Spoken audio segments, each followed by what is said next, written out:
Hello, hello! Today po ay binisita po tayo ng distributor ng Fondador ang Blue Sun Philippines. So ito po yung mga na-order natin in preparation po sa coming na Christmas season. So hindi talaga ito mawala ang mga inumin. Pwedeng pang regalo, pwede na rin pang inom-inom during Christmas season.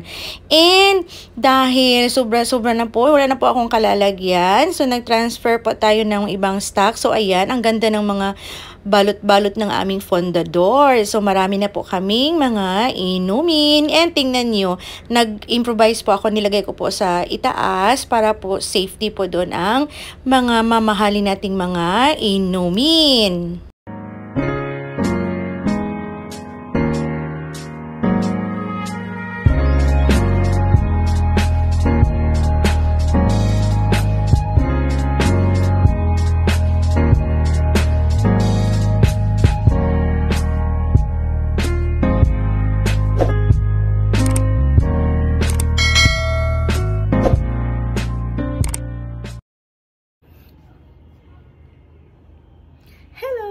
Magandang hapon po, magandang araw, magandang umaga, kung anong oras niyo man mapapanood ang video na ito.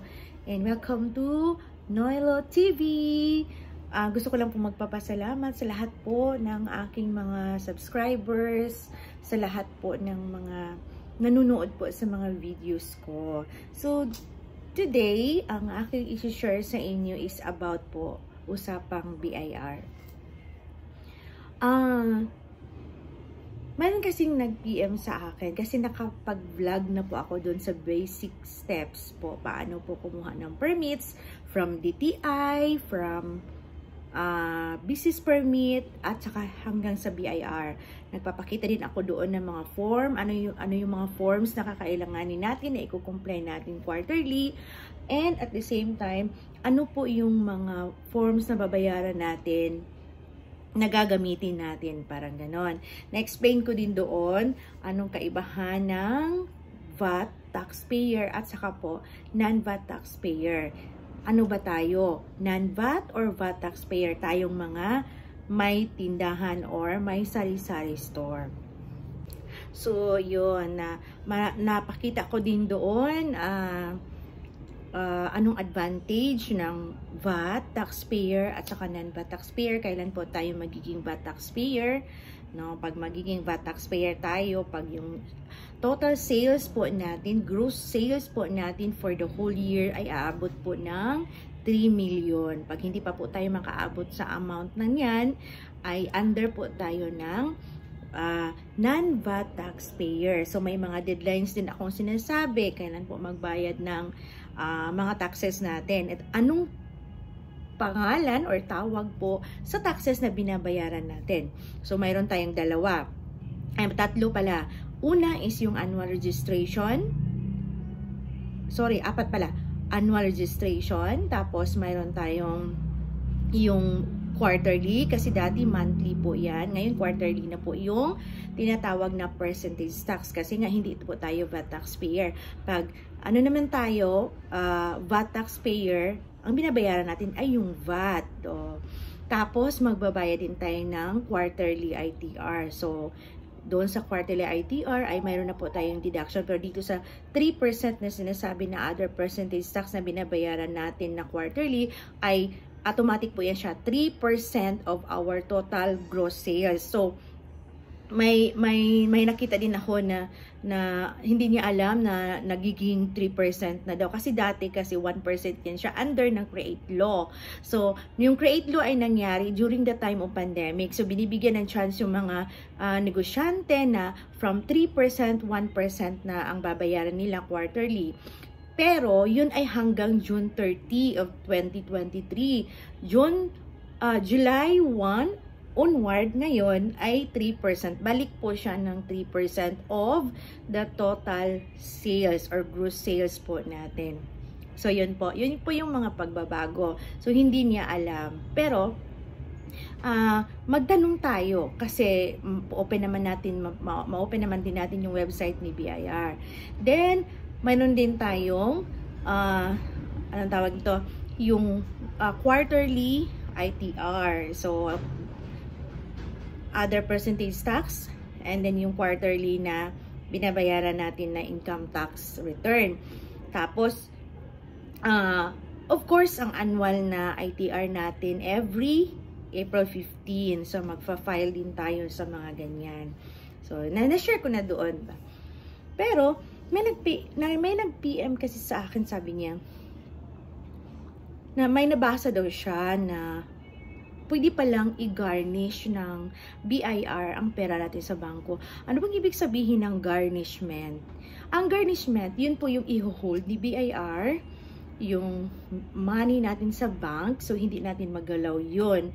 Estimatedly, kung magkano po yung liability natin sa taxes natin na hindi natin nabayaran as per BIR computation, ay estimatedly yun po yung i-hold kung magkano yung cash mo or deposit mo sa bank. So, hindi mo na siya magalaw until such time na magbabayad ka. Pag may clearance na, ay doon mo pa po magamit or mag-move yung money mo sa bank. Certain amount lang naman, hindi man lahat, pero pwede niyang i-hold na hindi siya magalaw. Hindi mo siya talaga magalaw.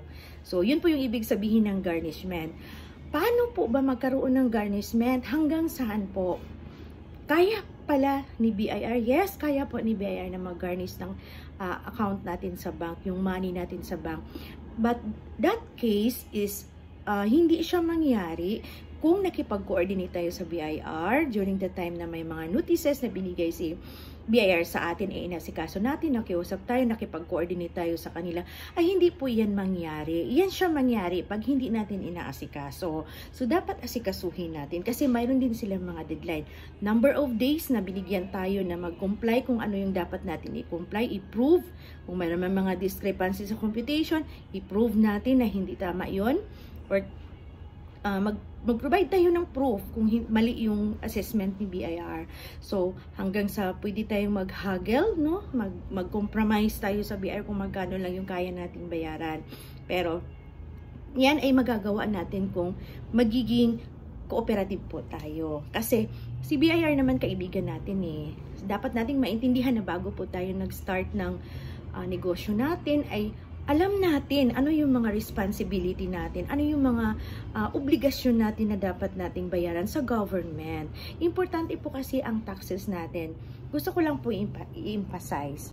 Kasi yung taxes po natin, yan po ay tinatawag na lifeblood nating mga Pilipino. Kasi yan po yung ginagamit ng government para sa atin na ma-enjoy natin yung mga daanan natin, mga infrastructure, mga project, mga benefits na na-enjoy natin. So, wag nating isipin na may mga kurap-kurap dyan. Hayaan natin yan. Basta ang importante, we are doing our part. O diba, nagiging party na tayo ng Pilipinas. Nagiging totoong Pilipino tayo kung makapag-share naman tayo or makatulong tayo sa ating government. So, si BIR, andyan lang yan sila, mayroon din silang mga rules, no? May tungkulin sila na mag-collect ng taxes. Kasi kung wala yan, patay ang ating Pilipinas. Wala talagang government naman. Hindi maka-exist or makapag-operate yung government natin. So, tayo pa din ang balikan. Babalik pa din sa atin, o, diba? So, dapat maintindihan natin. Yun pinaka-importante, maintindihan natin ang pagbabayad or mga obligasyon natin na bayaran natin sa government. Pag maintindihan natin yan, mas madali sa atin na sumunod kung ano yung dapat na ipakomply ni BIR sa atin. Kasi hindi naman nang iipit si BIR. No, hindi ako maniniwala na nang iipit si BIR. Hindi po. Kasi po, nandyan sila para tingnan tayong mga negosyante para makapag-collect, magkaroon ng funds si government. So, bakit niya tayo iipitin kung mayroon naman silang benefit sa atin, di ba?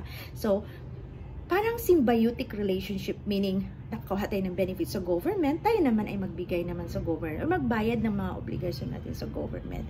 And they are friendly naman pag hindi lang po tayo masyadong mayabang, arrogante. So we have to talk to them. Kung mayroon tayong hindi maintindihan paano i-comply, alam nyo, mabait sila and they are willing to make turo-turo. Kaya nga, bago tayo mag-register, ay mayroon po tayong mga orientation. So, pagkakinig tayo, sumunod tayo, wala pong problema. So, doon na tayo sa garnishment. So, may mga series of notices yan. So, bago yan siya mangyari. So, yun. So, bago yan siya mangyari, ang garnishment na yan ay dadaan pa yan sa series of notices, no? Tapos, conference. So, magkaroon pa yan. Hindi pa yan basta-basta. Pero pag hinayaan natin, hindi natin yan inaasikaso. So, hindi na tayo nag-react or nag-rebat sa mga letters nila. Hindi tayo nakipag-communicate. So, yan po yung i-consider na yun na yung amount na babayaran mo. Tapos, hindi mo pa siya binayaran. Walang reaction. So, syempre, yung last recourse ni BIR ay yung asset natin. So, usually, ang ginawa nila talaga is yung i-garnish po yung bank natin, yung money natin sa bank. So, huwag po tayong matakot kasi basta ba, yun nga ang una kong laging sinasabi na maintindihan natin. Dapat maintindihan natin ano yung mga obligasyon natin sa government. So, yun. So, ang gagawin lang natin ay una, we have to coordinate. First is we have to comply. Ano yun? Magpaturo tayo kung hindi natin alam. Number 2 naman is mag-coordinate tayo. Always tayo makipag-coordinate sa BIR. And then, hindi tayo magiging arrogant. Kasi, mas magkaroon ng understanding yung both parties, yung BIR at saka tayo, pag hindi po tayo arrogant para at peace po tayo nakipag-settle or ma-settle yung obligasyon natin sa kay BIR. So, yun lang po ang aking ma-share for this video. So, sana po ay nakatulong or nakapag-share man ako ng idea po sa inyo. So, thank you and God bless.